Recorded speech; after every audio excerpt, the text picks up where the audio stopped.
Teka lang guys, in this vlog, we will talk about what you must stop doing. Especially if you want to be successful, if you want to move forward in life, if you want to achieve your goals and dreams, or maybe you just want to live. Ano ba yung mga bagay na dapat mo nang tigilan? So yeah, my name is MJ Lopez, and again, welcome to another vlog. Let's go.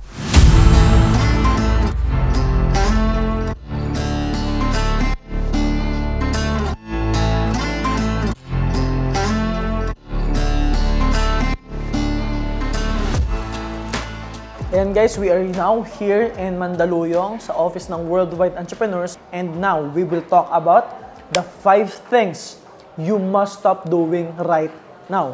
Mga bagay na kailangan mo na talagang tigilan. Number 1 is stop comparing yourself to other people. Iwasan mo na ikumpara yung sarili mo sa ibang tao.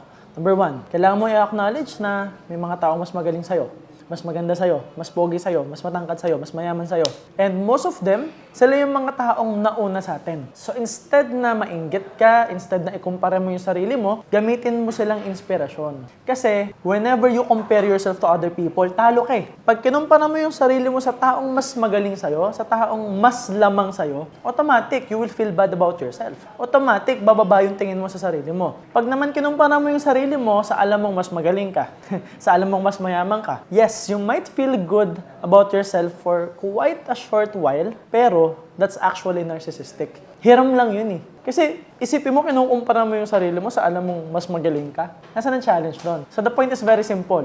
Yung mga taong mas magaling sa atin, yung mga taong mas pogi sa atin, yung mga taong mas mayaman sa atin, instead na comparison, dapat gamitin natin silang inspiration. Kasi kung nagawa nila, kaya din natin. Kung nagawa ng tao, kaya mo din. So again, don't compare yourself to other people. Compare yourself to who you were yesterday. Kasi pag bumalik ka kung sino ka kahapon, malamang sa malamang, may konting improvement ka. At kung wala kang improvement, yun ang trabahuhin mo. Kasi dapat, mas magaling ka every single day. And always remember that you can always better your best if you give your best every single day. So dapat, araw-araw, binibigay natin yung best natin. Yun lang guys, and we will start the training na.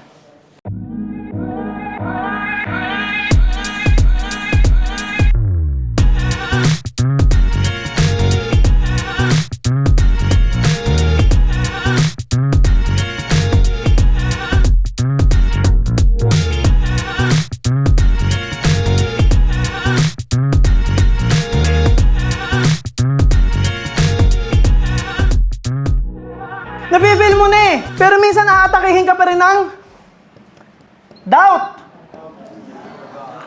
So that's number 2 sa ating vlog. Stop doubting yourself. Alam nyo, yung duda, trabaho ng ibang tao pag dudahan tayo. Nagigis nyo ako? Trabaho nila yun. Kasi tandaan nyo to ha, most of the time, yung mga taong nagdududa sa atin, nagdududa rin kasi sila sa sarili nila. So what's in will go out. As within, so without. Kung sino ka inside, yun ka rin outside. So huwag kang magalit. Huwag mo isipin, hindi ko siguro deserve ng tiwala. Hindi. Wala lang silang talagang tiwala. Lahat pinagdudahan yan. Sabihin mo, nanay ko, pinagdududahan ako. Tingnan mo pagdating yung bill ng Meral ko. Pati yung pagdududahan niya, totoo ba to? Tama ba reading? Nandududa talaga siya sa lahat ng bagay. So stop doubting yourself. Halimbawa, may jowa ka. Halimbawa lang, may partner ka, lagi kang pinagdududahan. Masarap ba sa feeling? Hindi. Ha? Sasakalin? Relax. Relax, walang sakalan muna, ha? Sabi niya, sarap sakalin. What if gusto niya yun? What if gusto niya pala yun? Girl, you're perfect. You're always worth it. And you deserve it. Diba? 50 Shades pala, no? So kung yung partner mo, ayaw mong pinagdududahan ka, ito yung akin. Sinong mas madalas mong kasama? Siya o sarili mo? That's the answer. Kahit sino pang magduda sa'yo, mas matagal mong kasama sarili mo. So make yourself your own friend. Make yourself your own best friend. Love yourself na parang mahalin mo sarili mo kung paano ka magmahal ng iba. Nagigets ba? Yes!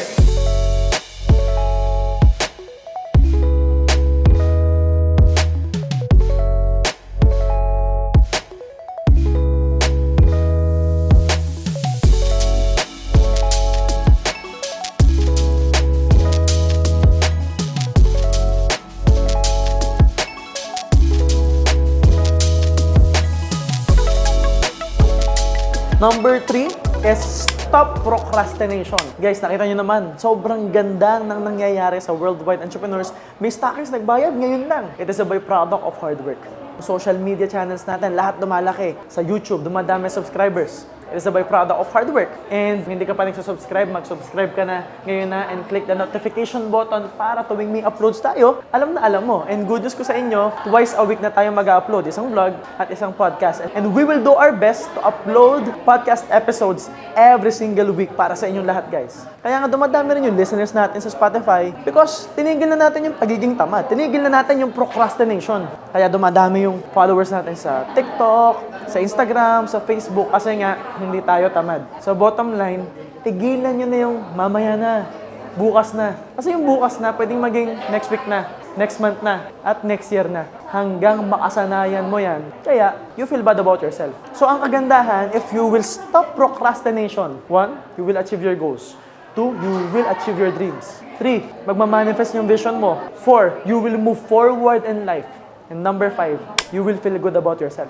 Kasi kahit sabihin na natin, wala kang masyadong goal, hindi mo gustong yumaman, pero simula na kasi ito eh. Simula na yan ng pagiging masaya mo. Simula na yan na hindi maging miserable yung buhay mo. So if you wanna live a better life, stop procrastination. Bawal ang tamad.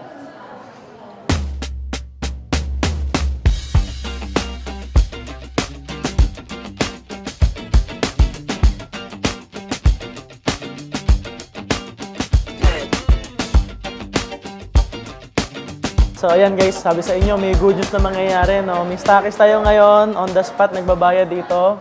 Si Ma'am Elizabeth. And ang nakaka-inspire dito, kasama niya sa training yung anak niya, si Matthew. Batang-bata, harap ka doon, kaway ka doon. Yun! Ilan taon ka na? 14 po. 14. So imagine, 14 years old, doing the business. Very inspiring kasi magkatulong sila mag-ina. So naaalala ko kung paano kami nag-start ni Mana. So naaalala ko paano kami nag-start ni Mama. So ang good news guys, makakarating tayo ng Baler Aurora and we will be conducting seminars there.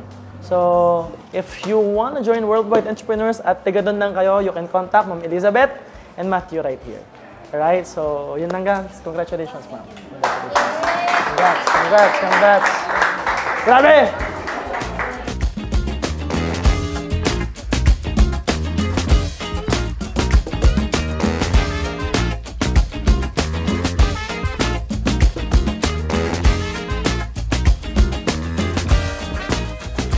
Number 4 is stop listening to the noises of negativity. Now, regardless of what you are doing right now, employed ka, estudyante ka, nagnenegosyo ka, mataas ang pangarap mo, wala kang pangarap. Regardless of that, may maririnig kang negative sa paligid mo. Especially if you are moving towards something that you want for yourself. Or maybe you are doing something different. Na yung pamilya mo, empleyado, ikaw negosyante. Yung pamilya mo, masyadong straightforward pagdating sa mga traditions, pero ikaw, you wanna innovate. Of course, may negative kang maririnig. If you are in social media right now, whatever you do, whatever you fucking do, people will hate, people will be negative, lagi silang may masasabing maganda, and most of the time, lagi silang may masasabing hindi maganda. Now, here's the catch.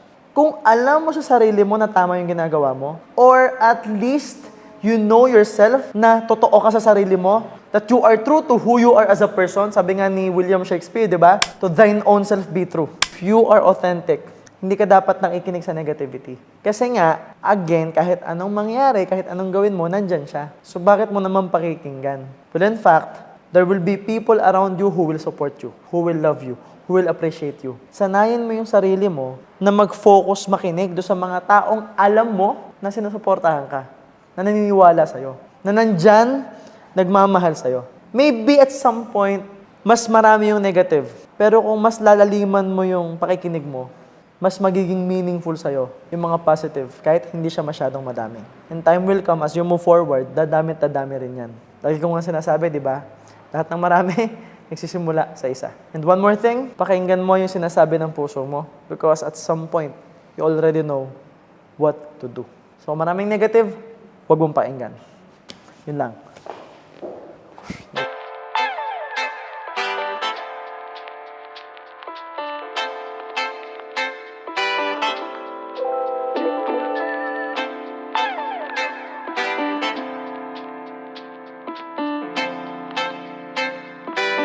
Number 5 is stop overthinking. Masyado kang isip ng isip. Kasi tandaan mo, Ang pagtitake ng action at pag-iisip ng negative, pag-overthink, equally nakakapagod yan. Ang mahirap lang sa overthinking, napagod ka ng walang nangyari. Napagod ka ng walang naging resulta. Kasi most of the time, if you overdo, sabihin na natin, hindi ka pa masyadong magaling. When you overdo, gagaling ka. Let's just say you overdo something. Masipag ka masyado, you overwork. Pwedeng pagod ka physically. Pero tandaan mo, maliban sa mas natuto ka, magkikreate ka ng resulta. Because those people who tend to earn more, who tend to achieve more, are people who do more. But when you overthink, especially negativity, especially toxicity, yari ka. Kasi what will happen is, overthink ka, pag walang nangyari, and when you feel bad about yourself, lalo ka mag-overthink. You will regret, and it will become a downward spiral loop. So if you have goals and dreams, better to just overdo instead of overthinking. And even if you just want to live life, very important then that you don't overthink. Yan 5 bagay na yan, guys. Tandaan nyo ha, yan 5 bagay na nabanggit ko. Pag tinigilan nyo yan, you will eventually have a better life. When you stop doing all those things, I assure you, life will be amazing. And with that, kung nagustuhan nyo yung video, please comment. Ano yung biggest takeaway nyo? Please comment. At ang pinakamahalaga dito guys, you subscribe right now. Subscribe, click the notification button, follow us on Facebook, Instagram, TikTok, and make sure that you also listen to us on Spotify. Kasi simula ngayon guys, we will do our best to upload podcast every week and upload vlogs every week doon. So tumutok lang kayo guys because we are dedicated to create massive value for you guys. And please, share this video to your friends and anyone who you think na matutulungan itong video na to. And with that, this is the end of the vlog, and always remember that everything good starts with a yes. And yes, my name is MJ Lopez, and see you soon.